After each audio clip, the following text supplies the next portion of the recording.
Hi, hello, నమస్తే. ఈరోజు ఒక మంచి ఇంపార్టెంట్ టాపిక్ మాట్లాడదాం. అదే అభిజిత్ దీప్కే అనేటువంటి ఒక దళిత నాయకుని యొక్క నాయకత్వాన్ని అంగీకరించి ఇంత సక్సెస్‌ఫుల్‌గా కాక్రోచ్ జనతా పార్టీ విద్యార్థులు ఎలా చేయగలిగారు అనే ప్రశ్న చాలామంది మైండ్‌లో ఉంది. నాకు కూడా ఒక మెసేజ్ పెట్టారు. అన్న, ఈ దళిత నాయకుడిని ఎలా యాక్సెప్ట్ చేశారు? ఇలా జనరల్‌గా భారతదేశంలో యాక్సెప్ట్ చేయరు గదా! తొక్కేస్తారు కదా దళితుడి యొక్క నాయకత్వాన్ని అని ఎవరో ఒక అతను మెసేజ్ పెడితే, నేను ఇది ఫస్ట్ టైం కాదు, గతంలో చాలా చోట్ల మనం ప్రతిసారి కూడా డామినెంట్ సొసైటీని నెగిటివ్ ఆస్పెక్ట్లో మనం చూడకూడదు.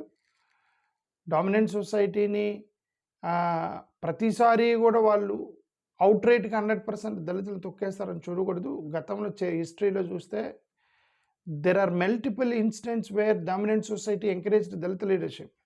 ఓకే, ఇప్పుడు ఇదంతా ఎందుకు, అంబేద్కర్ గారు మహత్ సత్యాగ్రహ చేసేటప్పుడు వెనక కొంతమంది డామినెంట్ సొసైటీస్ హెల్ప్ చేశారు ఆయనకి. సపోర్ట్ ఉంది డామినెంట్ సొసైటీకి సంబంధించి. అది సోషల్ రిఫార్మర్స్ ఉన్నారు కదండి. ఇప్పుడు పెరియార్ గారు డామినెంట్ సొసైటీ, పూలే గారు, వీళ్ళందరూ కూడా డామినెంట్ సొసైటీ. ఆయన వెనక ఎంకరేజ్ చేసేవాళ్ళు అంబేద్కర్ గారిని. సో కాబట్టి అవుట్రైట్లీ డామినెంట్ సొసైటీ లోయర్ కులస్తులు తొక్కేస్తారని అనుకోవడం పొరపాటు అది. సో కాబట్టి వెన్ ఇష్యూ వచ్చినప్పుడు ఇవన్నీ కూడా చేస్తారు. ఇప్పుడు విలియం కేరీ లాంటి వాడు, విలియం కేరీ అని ఒక క్రిస్టియన్ మిషనరీని భారతదేశంలో ఇప్పుడు వీళ్ళు బీజేపీ గవర్నమెంట్ వచ్చిన తర్వాత విలియం కేరీ గురించి ఎవరు మాట్లాడతలేదు, కానీ అతను విలియం కేరీని డామినెంట్ సొసైటీ ఎంకరేజ్ చేసింది, ఒక క్రిస్టియన్ మిషనరీని. ఎవరు? రాజారామ్ మోహన్ రాయ్ కొలాబరేట్ అయ్యాడు విలియం కేరీతో. రాజారామ్ మోహన్ రాయ్ విలియం కేరీతో కొలాబరేట్ అయితే ఎందుకు కొలాబరేట్ అయ్యాడు? The issue which they were working on. ఇప్పుడు వాళ్ళందరూ చనిపోయిన తర్వాత మదర్ తెరీసా కలకత్తా రోడ్ల మీద కుంటోళ్ళకి సేవ చేస్తుంటే ఆమె మీద ఎవరు అటాక్ చేయలే, కొట్ల. ఇప్పుడు పాస్టర్లను కొట్టారు కదా, అలా అప్పుడు ఆమె మీద కొట్ల. ఎందుకు? వాళ్ళ కళ్ళతో చూసాను ఆమె ఏం చేస్తుందో. ఆమె చనిపోయిన తర్వాత కృష్ణ మిషనరీ మత మార్పిడి చేసింది, అది ఇదని వీళ్ళు బ్యాచ్ తిప్పుతున్నారు తప్పితే ఆమె బతుకున్నప్పుడు ఎవరు ఏమన్నా. ఎందుకంటే కళ్ళతో ఆమె కొడదామని పోయినప్పుడు చూసాడు వీళ్ళేం మదర్ తెరీసాని కొడదాము, ఏదో క్రిస్టియన్ మిషనరీ ఏంటని పోయి కొడదామని వెళ్ళినోడు ఆ కాంపౌండ్లో కూడా వెళ్ళలేకపోయారు కొడతానికి పోయిన వాళ్ళు. ఎందుకు? అక్కడ కుష్ఠరోగులకి, కుంటోళ్ళకి, కాళ్ళు లేనోడికి, చేయలేనోడికి తిప్పుతుంటే ఎవరు కొడతారు? నువ్వు అసలు లోపలికి కూడా వెళ్ళలేవు. వాళ్ళంతా కూడా రోగస్తులు నిండిపోయినటువంటి సమాజం లోపలికి వెళ్ళి ఎవరు వెళ్ళరు కదా, ఎవరు వెళ్ళలే, వెనక్కి వచ్చేసారు మదర్ తెరీసాని కొడదామని పోయిన వాళ్ళు. ఎందుకంటే సోషల్ కాజ్ కరెక్ట్గా ఉన్నప్పుడు ఎవరు కూడా ప్రతిసారి అటాక్ చేస్తారనేది పొరపాటు. అది కులము మతం అనేది ఒక వ్యవస్థగా చూడరు, ఓవరాల్ సమస్యగా చూస్తారు ఒక సమస్య వచ్చినప్పుడు. అలాగే విలియం కేరీ ఇష్యూ కూడా మనం చూసినప్పుడు అది ఎడ్యుకేషను, ప్రింటింగ్ ఒకటిగా. విలియం కేరీ అసలు భారతదేశ చరిత్రను అతని కాంట్రిబ్యూషన్ కనుక అదే విలియం కేరీ కనుక ఒక క్రిస్టియన్ మిషనరీ కాకుండా ఒక ఇండియన్ హిందూ సొసైటీలో పుట్టింటే ఈ పాటికి అతనికి భారతరత్న వచ్చి ఉండేవాళ్ళు. William Carey Christian missionary. ఎందుకు? ఈ భారతదేశానికి ప్రింటింగ్ ప్రెస్ తీసుకొచ్చింది అతనే, లాంగ్వేజ్లు ట్రాన్స్లేషన్ చేసింది అతనే, ఎడ్యుకేషన్ కామన్ సోషల్ స్కూల్స్ పెట్టింది అతనే, బైబిల్ ట్రాన్స్లేషన్ చేశాడు. అఫ్కోర్స్ అది వాళ్ళ కోపం ఏంటంటే బైబిల్ అన్ని అతను ట్రాన్స్లేషన్ మొత్తం మొదలెట్టి ప్రింటింగ్ ప్రెస్ మొత్తం పెట్టి ఇతను బైబిల్ని ట్రాన్స్లేట్ చేశాడు అన్ని భాషల్లో. కానీ ఇప్పుడు వాళ్ళ బాధ అదర్వైజ్ వాళ్ళ మీద otherwise he invented many things. Printing, Bengali, journalism, women's rights, social reformation, సతీజగన్ వ్యతిరేకంగా, అగ్రికల్చర్లో, technology, botany, science, library, typography, literature, ఒకటి కాదు ప్రతి సెక్టార్లో ఇన్వెన్షన్ పట్టుకొచ్చాడు విలియం కేరీ, ఒక క్రిస్టియన్ మిషనరీ. బట్ అతని గురించి ఎందుకు because is a Christian missionary, so nobody is talking about that. అంతే. విలియం కేరీ గురించి మన తర్వాత మాట్లాడదు. అతని గురించి, విలియం కేరీ గురించి చెప్పాలంటే ఒక 2 గంటలు పట్టేది, అంత కాంట్రిబ్యూషన్ ఉంది భారతదేశానికి. నేనేమంటానంటే ఇప్పుడు అభిజిత్ దీప్కే అనేటువంటి ఒక దళిత నాయకుడిని యాక్సెప్ట్ చేయడానికి ప్రధానమైనటువంటి కారణం, ప్రతిసారి నెగిటివ్ యాంగిల్లో చూడకూడదు మనం. ఇప్పుడు చరిత్రలో ఇలాంటి ఉద్యమాలు చేసేటప్పుడు కులం చూస్తారు. ఇది ఈడే కులపుటరా, ఈడు పెడితే మనం పోయేది అని ఉండిద్ది 100%. గతంలో జరిగే దళిత లీడర్స్ కంప్లైంట్ చేశారు, నేను దళితుని కాబట్టి నన్ను ఎంకరేజ్ చేయలేదు వీళ్ళు, మమ్మల్ని తొక్కేశారని చెప్పి చాలామంది దళితులు రోడ్ల మీదకి వచ్చి తిట్టిన ఆనవాళ్ళు ఉన్నాయి భారతదేశ చరిత్రలో. బట్ కాకపోతే ఏంటంటే ఈ మూమెంట్ కాక్రోచ్ జనతా పార్టీ మూమెంట్కి వచ్చేసరికి ఈ ల్యాక్స్ ఆఫ్ స్టూడెంట్స్, వేల మంది, లక్షల మంది విద్యార్థులు వచ్చి రోడ్ల మీద నిలబడ్డారు. ఆ చూడలే అక్కడ ఎవరు మొదలెట్టింది ఒక దళితుడా కాదు, అదంత అనవసరం. లక్షల మంది విద్యార్థులు లోపలికి వచ్చారు. ఎందుకు? కులం ఎందుకు మర్చిపోయారు ఇక్కడ? మతం ఎందుకు మర్చిపోయారు అతనిది? ఎందుకంటే ఇది సమస్య, వాళ్ళు మాట్లాడే సమస్య కులం మతం కంటే అతి పెద్ద సమస్య అతను మాట్లాడే మాట. ఓకే, భారతదేశంలో రియల్గా ఐడెంటిటీ పాలిటిక్స్లో ఉంటాయి.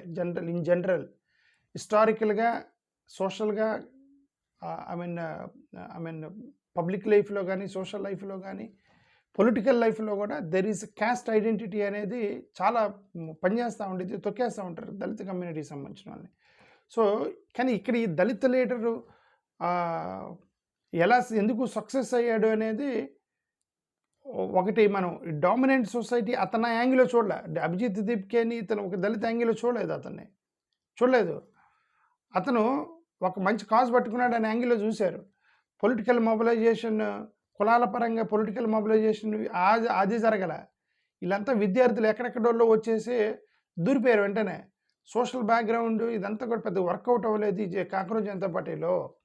ఎందుకంటే ప్రాబ్లము ఇక్కడ దళితుడి ఇష్యూవా, బీసీ ఇష్యూవా, ఓసీ ఇష్యూవా, ముస్లిం ఇష్యూవా, క్రిస్టియన్ ఇష్యూవా, హిందూ ఇష్యూవా కాదు, student issue. So that was where actually students connected. ఒక స్టూడెంట్ ఇష్యూ ఇది.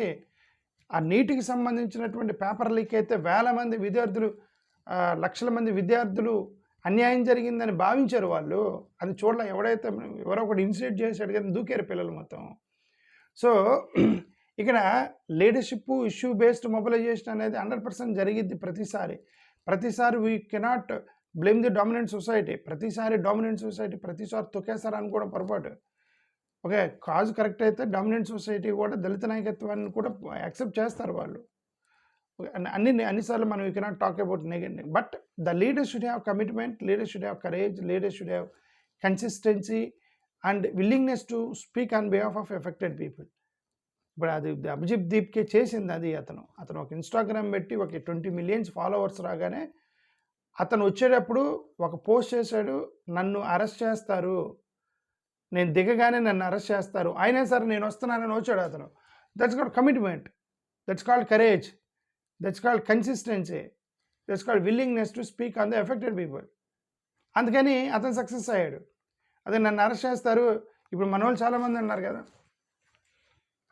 చాలామంది మనోళ్ళు అన్నా ఎందుకన్నా అంబేద్కర్ జనతా పార్టీ పెట్టాం మనం. అరే భయ్, మీరు ఇప్పుడు కొత్తగా పార్టీలు పెట్టి మేము బీగేదాన్ని, మాకేం పార్టీ పెట్టాలని నాకు ఇప్పటికి కూడా లేదు. నేను గతంలో చెప్పి ఎందుకు పొలిటికల్ పార్టీ, అది కూడా ఇది స్క్రీన్ మీద పార్టీ, మేము రిజిస్ట్రేషన్ చేయను అని కూడా చెప్పాను. ప్రజల్లో నుంచి రెస్పాన్స్ రాకుండా నేను రిజిస్ట్రేషన్ చేయను, నేను పిచ్చోడిని కాదు, నా డబ్బులు ఖర్చు పెట్టుకోని నేనని చెప్పాను గతంలో. అట్లా పెడితే ఎవడు రాడు, ఒకసారి ఫోన్ చేసి అట్లా పెడితే ఎవడు రాడు. ఓకే, నువ్వు రిజిస్ట్రేషన్ చేయాల్సింది, రిజిస్ట్రేషన్ చేసి అప్పుడు నువ్వు ట్రై చేస్తే కూడా జాయిన్ అవుతాడు అన్న. అందరికంటే రివర్స్గా వెళ్తున్నాడు, నేను రివర్స్గానే వెళ్దామని నువ్వు డిసైడ్ అయ్యా. ఎందుకంటే ఎన్ని పార్టీలు పెట్టారు, ఎన్ని పొలిటికల్ పార్టీలు, మార్కెట్లో కూరగాయలు ఉన్నట్టుగా టమాటాలు ఉన్న పొలిటికల్ పార్టీలు ఉన్నాయి, అన్ని పొలిటికల్ పార్టీలు ఉన్నాయి. టమాటాలు ఉంటాయి కదా, గంపలో ఎన్ని టమాటాలు ఉంటాయి, ఎన్ని పొలిటికల్ పార్టీలు ఉన్నాయి. నేను కొత్తగా పెట్టి బీకేదే ఉంది, ఏం లేదు. అందుకే రిజిస్ట్రేషన్ ఉండదు, స్క్రీన్ మీద మాత్రమే పెట్టి మాట్లాడుతున్నా. మీరులో రెస్పాన్స్ వచ్చిన రోజు నేను ఆలోచిస్తాను దాని గురించి అని. ఇది పెట్టినప్పుడు అని అంటారు మన వాళ్ళు, ఏం చెప్తారు అన్న, మనం చేయలేమన్నా, మన దగ్గర డబ్బులు లేవన్నా, మనకి హెల్ప్ చేయరన్నా, మనం తొక్కేస్తారన్నా, ఇవన్నీ మాట్లాడతారనమాట. మనం తొక్కేస్తారన్నా మనం ఏం మాట్లాడతారు. ఇప్పుడు ఆ పిల్లడు కూడా అట్లా అనుకుంటే అయ్యేదా? ఆ పిల్లడు కూడా నన్ను తొక్కేస్తారు, నాకెందుకు వచ్చిన కూడా ఇండియాకి బాగానే ఎత్తేస్తారు, అసలుకే నేను దళితున్నాను వాడు అభిజిత్ దీప్కి అనుకుంటే ఇది ఇంత పెద్ద ఉద్యమం వచ్చేది కాదు కదా, ఇంత పెద్ద చట్టం వచ్చేది కదా. నీటికి సంబంధించిన పేపర్ లీక్ చట్టం పార్లమెంట్లో చేశారంటే that is achievement. We're not talking about protest, we're not talking about cockroach Janata Party. రాజీనామా కూడా పెద్ద ఇష్యూ కాదు, ఒక నాయకుడు రాజీనామా చేయడం ఇష్యూ కాదు. ఇష్యూ ఏంటంటే ఇప్పుడు ఒక పేపర్ లీకేజ్ మీద ఒక పెద్ద చట్టం తీసుకొచ్చాడు కదా. So that is is achievement. Okay, next time paper leak చేయాలంటే భయపడతారు ఈ దేశంలో. సో అందుకని ఇవన్నీ ఆలోచించకూడదు. అరే మనకి అది చేసిద్దా ఇది చేద్దాం నా భయపడుతూ ఏంటి ప్రతిసారి భయపడుతూ ఉంటే అందుకే మీరు జోలికి ఎవరు రారు. పోనీ మీరేం క్రైమ్ చేస్తున్నారు? ఇప్పుడు నేనేమైనా క్రైమ్ చేస్తున్నానా? అసలు నేను యాక్చువల్‌గా నేనేం డిమాండ్ పెడుతున్నాను దీని మీద? ఏం డిమాండ్ పెడుతున్నాను? Genuine demand. నేను చెప్పింది తప్ప? అన్యాయంగా ఏమైనా మాట్లాడానా? నేనేం న్యాయంగా మాట్లాడుతున్నాను? ఏమండే ఆంధ్రప్రదేశ్‌లో 25కి 25 మాకే అని ఎన్డీఏలో అనుకుంటున్నారు. ఎన్డీఏకి సంబంధించిన వాళ్ళు మోడీ గారు గాని వాళ్ళందరూ కూడా కళ్ళు మూసుకొని కూర్చున్నారు ఆంధ్రప్రదేశ్ విషయంలో. ఎందుకంటే 25కి 25 ఎంపీలు మాకే వస్తాయి. ఎందుకు వెళ్ళాలి అట్లా 25కి 25? డెమోక్రసీలో అటు ఇటు చీలాలి కదా! ప్రజాస్వామ్యంలో 25కి 25 ఎన్డీఏకి వేయరు కదా! ఇప్పుడు 543 ఎంపీలు ఉంటే 543 ఒకే పార్టీకి వేయరు కదా! 543లో ఓకే మెజారిటీ 400 వేసినా సరే 200 మంది దాన్ని వ్యతిరేకించే వాళ్ళు ఉంటారు. ఇక్కడ 25 మంది ఎంపీలు ఉన్నారు ఆంధ్రప్రదేశ్‌లో. 25కి 25 ఒకసారి వేయటం ఏంటి? సరే 20 వేసుకొని ఒక 5గురన్నా మా వైపు ఉండాలి కదా! మా వైపు అంటే మేము దేని గురించి మాట్లాడుతున్నాం? అంబేద్కర్ గారి మెసేజ్ గురించి, కాన్స్టిట్యూషనల్ రైట్స్ గురించి మాట్లాడుతున్నాం, ఈక్వాలిటీ గురించి మాట్లాడుతున్నాం, ఎడ్యుకేషన్ గురించి మాట్లాడుతున్నాం, డెమోక్రసీ గురించి మాట్లాడుతున్నాం, సోషల్ జస్టిస్ గురించి మాట్లాడుతున్నాం. ఇప్పుడు ఆ కాక్రోచ్ పిల్లలు ఎవరికి వ్యతిరేకంగా కొట్లాడారు? దేనికోసం ఈ గొడవ అంతా ఎందుకు? ఎందుకు బూతులకు లేచారు పిల్లలు? ఇదంతా కూడా ఏంటి? ఆంధ్రప్రదేశ్లో 25కి ఒకవైపు ఉండకూడదు కదా! So there should be division. 25 వేసుకోండి స్వామి, 5 అన్నా సరే మన వైపు మాట్లాడేటువంటి ఎంపీలు ఉండాలి భారతదేశం ఆంధ్రప్రదేశ్లో. ఓకే. అది కరెక్ట్ కాదు. అంటే అఫ్కోర్స్ వైఎస్ఆర్సీపీ మేము ఇష్యూ బీస్ట్ అని చెప్తున్నా సరే కంటికి కనిపిస్తుంది ఏంటంటే దేర్ ప్రో మోడీ ఎలైన్ అయి ఉన్నారు. దాని నుంచి బయటికి రావాలి. బయటికి రాకుండా నేను న్యూట్రల్ స్టాండ్ తీసుకున్నా సరే వైఎస్ఆర్సీపీ దెబ్బపడిద్ది. ఇది వైఎస్ఆర్సీపీకి 100% దెబ్బపడిద్ది. నేను అందుకే జగన్ గారికి రిక్వెస్ట్ చేశాను ఏంటంటే మీరు ఇండియా బ్లాక్లో జాయిన్ అయిపోండి. జాయిన్ అయిపోతే అప్పుడు ఆ మచ్చపోయిద్ది. మోడీ గారి ప్రో మోడీ అనేటువంటి మచ్చపోయిద్ది. ఉపయోగం ఏందండి జగన్కి? ప్రో మోడీ వల్ల ఉపయోగం ఏంటి? హిందుత్వవాదులు ఓట్లు వేస్తారా? బీజేపీ అవతల కంటెస్ట్ చేస్తుంటే ఎన్డీఏ కంటెస్ట్ చేస్తుంటే ఒక్క ఓటు రాదు. ఒక్క ఓటు రాని వైపుకి నువ్వు మొగ్గి దానివల్ల ఆయన జగన్ గారికి ఉపయోగం ఏంటి? ఉపయోగం లేదు. చంద్రబాబు నాయుడు గారు అంటే ఆయన ఎలయన్స్లోకి వెళ్ళి హిందుత్వ ఓట్లు తీసుకున్నాడు కాబట్టి ఆయనకు ఉపయోగం. నీకేం ఉపయోగం? ఈయనకి ఉపయోగం లేదు. ఈయన అదంటే కేసులు అంటారు. నాకు తెలిసిన వరకు ఏంటంటే ఏమంటే మంచి లాయర్ని పెట్టుకుంటే ఏ రాజకీయ నాయకుడు ఏం చేయలేడు. ఒక మంచి లాయర్ని పెట్టుకుని ఆర్గ్యూ చేసుకోవాలి. ఊరికే బెదిరిస్తూ ఉంటారు రాజకీయ నాయకులు. నేను లోపలేస్తే లోపలేదు. ఇప్పుడు రావణ తీసుకెళ్ళి లోపలేశారు. ఎంతకాలం ఉంచుతారు అతన్ని? ఒక 6 నెలలు ఉంచుతారు. పగ తీర్చుకుని వదిలేస్తారు 6 నెలల తర్వాత. అంతే. ఒక మంచి లాయర్ని పెట్టుకుంటే బయటకు వచ్చేస్తాడు అతను.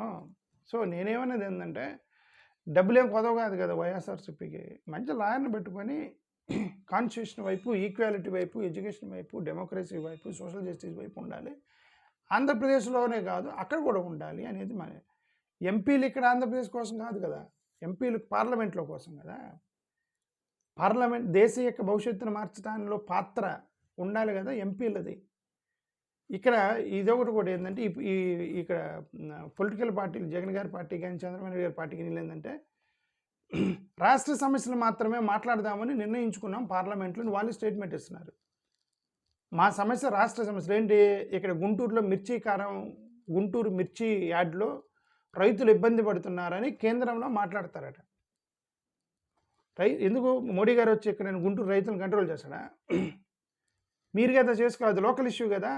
గుంటూరు మిర్చి యార్డ్కి సంబంధించిన లోకల్ ఇష్యూ కదా. అక్కడ పార్లమెంట్లో మీరు మాట్లాడేదంటే అవసరం లేదు. అక్కడ పార్లమెంట్లో మన ఎంపీలు ఏం చేయాలి? దేశం యొక్క షేప్ ఎటు వెళ్తుంది, దేశం ఎటు వెళ్తుంది, రాష్ట్రాన్ని కాపాడాల్సిన బాధ్యత ఎమ్మెల్యేలకు ఎలా ఉందో దేశాన్ని కాపాడాల్సిన బాధ్యత ఎంపీలకు ఉంది. దేశం యొక్క ఎటు డైరెక్షన్లో దేశం వెళ్తుంది, కంట్రీ ఆస్పెక్ట్లో ఆలోచించాలి. లోకల్ ఆస్పెక్ట్లోకి ఎమ్మెల్యేలు సరిపోతారు, ఎంపీలు అవసరలే.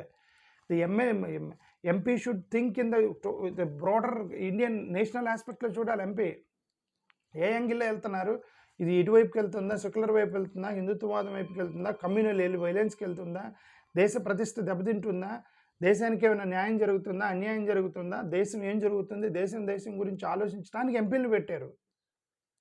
అది మీనింగ్ ఆఫ్ ఎంపీస్. అదే ఇక్కడ లోకల్ ఇష్యూస్ని అక్కడ పార్లమెంట్లోకి ఎప్పుడు తీసుకెళ్ళాలి? ఇక్కడ కంట్రోల్ అవ్వట్లేదు, దేశం మొత్తం ఎఫెక్ట్ అవుతుందని అప్పుడు తీసుకెళ్ళాలి. ఇదిగోండి ఆంధ్రప్రదేశ్లో స్టీల్ ప్లాంట్ అనేది ఒక పెద్ద రచ్చ జరుగుతుంది. ఇది దేశ ప్రతిష్టకు నష్టం అన్నప్పుడు మీరు పార్లమెంట్లో మాట్లాడాలి దాన్ని. ఓకే. ఇక్కడ లోకల్ సమస్యల్ని అక్కడ చంద్రబాబు నాయుడు గారు మా సోషల్ మీడియా కార్యకర్తను అరెస్ట్ చేశారని మేము పార్లమెంట్లో మాట్లాడతామని వీళ్ళు వెళ్తున్నారు. ఓకే. అక్కడ వాళ్ళు ఏం చేస్తారు, వాళ్ళు వీళ్ళు ఒకటే కదా, కుమ్మక్కాయ ఎలియన్స్ అయితే డైరెక్ట్గా దేర్ ఇన్ మ్యారేజ్ రిలేషన్షిప్ కదా. ఎలియన్స్ అనేది మ్యారేజ్ కదా, మ్యారేజ్ రిలేషన్షిప్ ఉన్నారు. సో ఇదంతా కూడా ఏంటంటే there is something which something దాన్ని మనం మార్చడానికి ప్రయత్నం చేస్తున్నాం అంతే. అంత తప్ప మనకి వేరే రోల్ లేదు. ఇది పెట్టడానికి కారణం ఆన్ స్క్రీన్ పొలిటికల్ పార్టీ పెట్టడానికి కారణం ఇది కరెక్ట్గా అది మనం మార్చాలి. ఇటు టీడీపీ వైసీపీ 25కి 25 ఉంటే కష్టమని నేను ఏదో మొదలెట్టి ఏటో పోయాను. నేను దళితులు ఎందుకు దళితులు యాక్సెప్ట్ చేశారని దాన్ని మొదలెట్టి ఇటు వెళ్ళిపోయాను నేను మళ్ళీ సడన్గా. నేను ఈ కాంటాక్ట్స్ రాగానే ఎమోషనల్ అయిపోతాను. ఇది కాంటాక్ట్స్ రాగా ఎందుకంటే నేను దాన్ని నాకెందుకు ఇది కరెక్ట్ కాదని నాకు మనసుకు కొడతా ఉందన్నమాట. ఒకరు మన వైపు 25కి 25 ఒక వైపుకి వెళ్ళకూడదు, మన వైపు ఉండాలని నా మనసులో పడింది. అది ఎందుకు సరే. ఎనివే, ఇక్కడ ముస్లిమ్స్ అదర్ కమ్యూనిటీస్ కూడా జాయిన్ అయ్యారు అతనితో. ఎడ్యుకేషన్, ఈక్వల్ ఆపర్చునిటీ ఇట్లాంటివి వచ్చినప్పుడు ఇక మతాలు ఏమి చూడరు. సోషల్ మీడియా బాగా ఇంపాక్ట్ చేసింది అక్కడ. Like for example live streams, యాప్లు, సోషల్ మీడియా, ఇన్స్టాగ్రాము, వీడియోస్ ఇవన్నీ కూడా పనిచేసాయి. ఏ పాసిబుల్ లెసన్ ఇక్కడి నుంచి మనం తీసుకోవాల్సింది ఏంటంటే, ప్రతిసారి మనం కమ్యూనల్ యాంగిల్ చూడకూడదు. డామినెంట్ సొసైటీ ప్రతిసారి దళితులు తొక్కేస్తారనే యాంగిల్లో చూడకూడదు.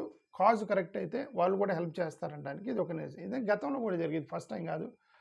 డాక్టర్ బిఆర్ అంబేద్కర్ మహత్ సత్యాగ్రహ 1927లో మహత్ సత్యాగ్రహం చేసినప్పుడు అగ్రవర్ణాల బావిల్లో నీళ్లు తాగుతామని చెప్పి 1,000 మందిని తీసుకెళ్ళి బావిలో నీళ్ళు తాగాడు. ఎందుకు? వాళ్ళ ఇంట్లో నీళ్ళు లేవా అంబేద్కర్ గారికి?